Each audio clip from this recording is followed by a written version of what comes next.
नमस्कार, मैं श्वेता चौधरी। आज के इस वीडियो में हम लोग जानेंगे भातखंडे पद्धति और पलुस्कर पद्धति के चिन्हों के बारे में इसलिए क्योंकि भातखंडे ताल पद्धति से तो हम लोग परिचित हैं ही।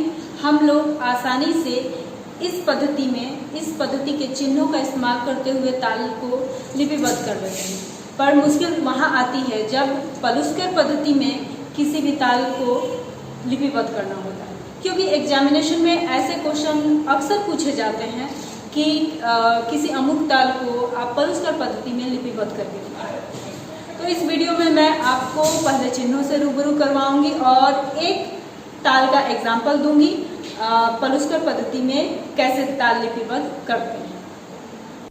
किसी भी ताल को भातखंडे पद्धति से पलुस्कर पद्धति में लिखने के लिए आपको कुछ चिन्हों का जानना आवश्यक है।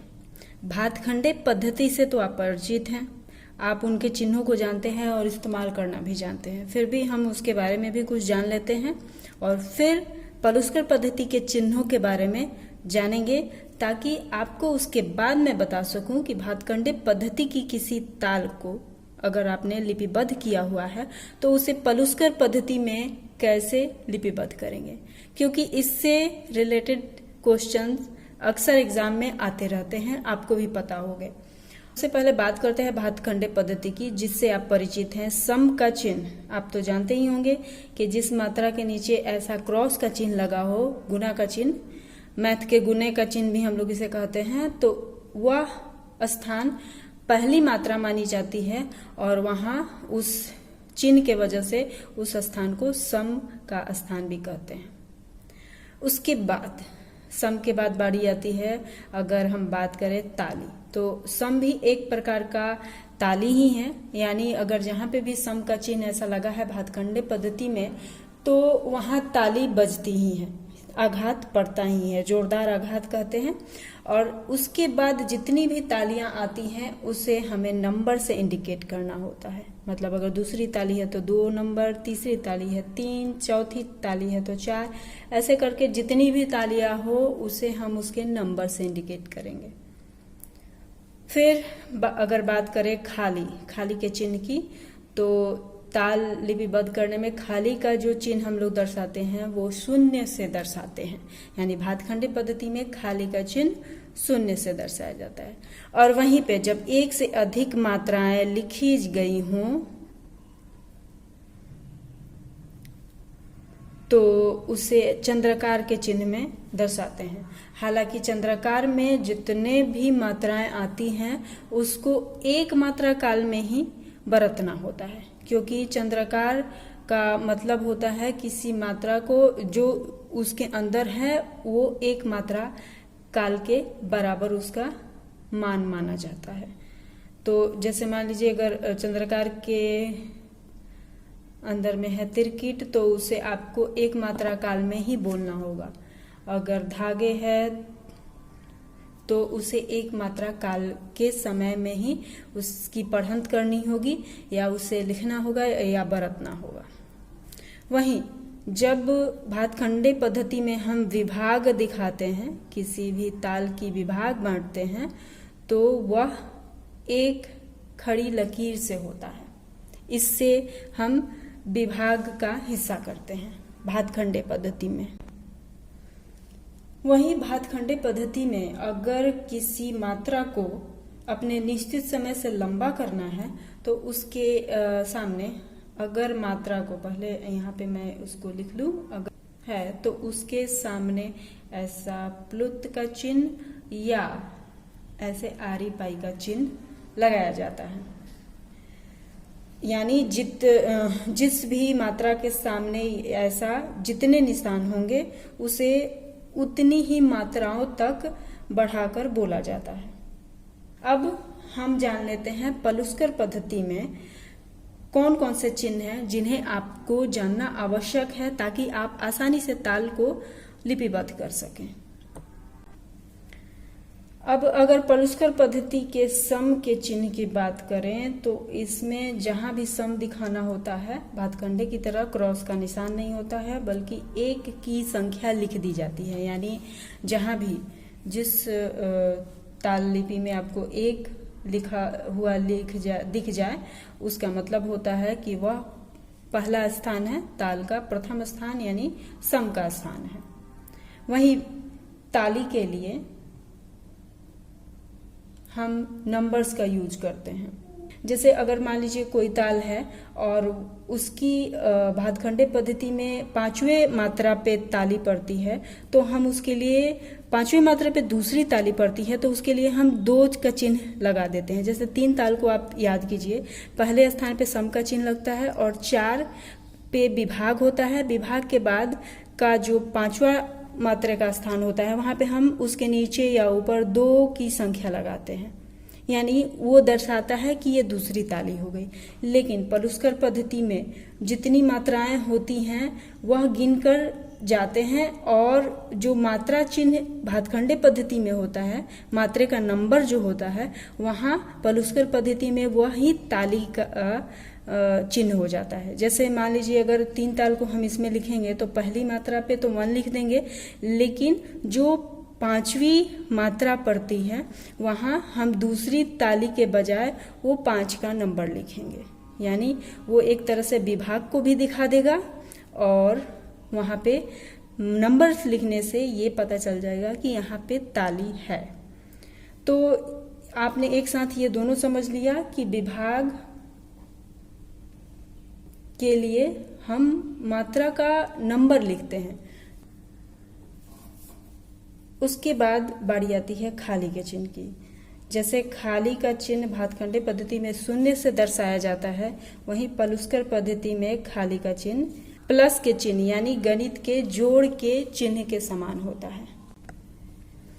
अब कुछ और चिन्ह हो गए, जैसे कि यहाँ पे मैं दिखा दूं, जब 1 से अधिक मात्रा रहा भातखंडे पद्धति में तो हमने चंद्रकार में उसे 1 मात्रा काल के बराबर बनाया, जबकि पलुस्कर पद्धति में अगर हमें आधी मात्रा दिखानी हो तो उसके नीचे या ऊपर कहीं भी ऐसा 0 का चिन्ह बनाते हैं। जैसे अगर आपको धागे लिखना हो पलुस्कर पद्धति में तो उसके नीचे या ऊपर की तरफ ऐसा 0 का चिन्ह लगाएंगे, जिससे वो बताएगा कि यह आधी मात्रा दिखा रहा है।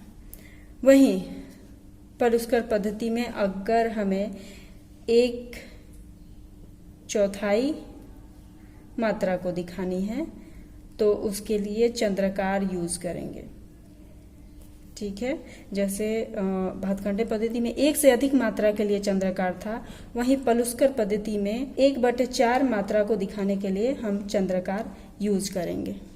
जैसे अगर आपको लिखना हो तिरकिट पलुस्कर पद्धति में तो इसके हर अक्षर के नीचे आपको अर्धचंद्राकार का चिन्ह लगाना होगा। अब वहीं अगर 1/8 भाग दिखाना हो, 1/8 मात्रा दिखानी हो तो ऐसे 2 चंद्राकार एक के नीचे एक लिखने पड़ेंगे आपको। जैसे अगर आपका बोल है धीर धीर किट तक, तो इसके हर मात्रा अक्षर के नीचे आपको डबल चंद्रकार लगाना होगा। वहीं 1/3 के लिए जो चिन्ह होगा वो कुछ ऐसा होगा और 1/6 के लिए जो चिन्ह होगा वैसा डबल होगा।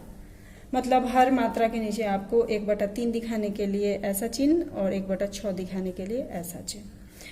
एक चिन्ह और मिस हो रहा है जो कि पलुस्कर पद्धति के लिए आवश्यक होता है। भातखंडे में जब हमें 1 मात्रा दिखानी होती है तो उसके लिए कोई चिन्ह नहीं होता, कोई चिन्ह इस्तेमाल नहीं होता।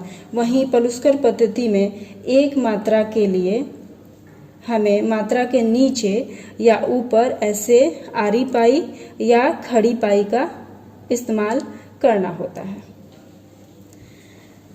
आप बस इतने चिन्हों को अगर जान लें तो आपके लिए भातखंडे पद्धति की किसी ताल को आसानी से पलुस्कर पद्धति में लिपिबद्ध करना आ जाएगा।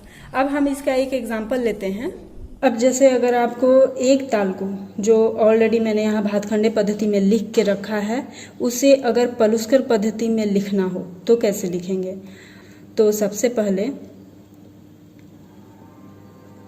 मैं यहाँ मात्राएं लिख लूँ।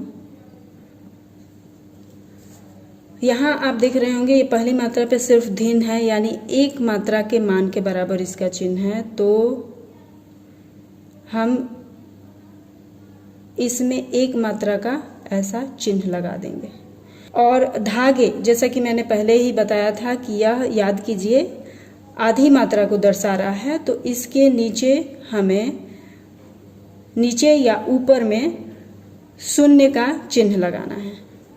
तो अभी यहाँ हम नीचे चल रहे हैं तो नीचे ही लगाएंगे। अब यहाँ पे है तिरकिट। तिरकिट याद कीजिए 1/4 के मान के बराबर है। इसकी मात्रा जो है वो 1/4 के मान के बराबर है, तो इसलिए हम हर अक्षर मात्रा के नीचे, इसके हर अक्षर बोलेंगे, मात्रा के नीचे अर्धचंद्राकार लगाएंगे।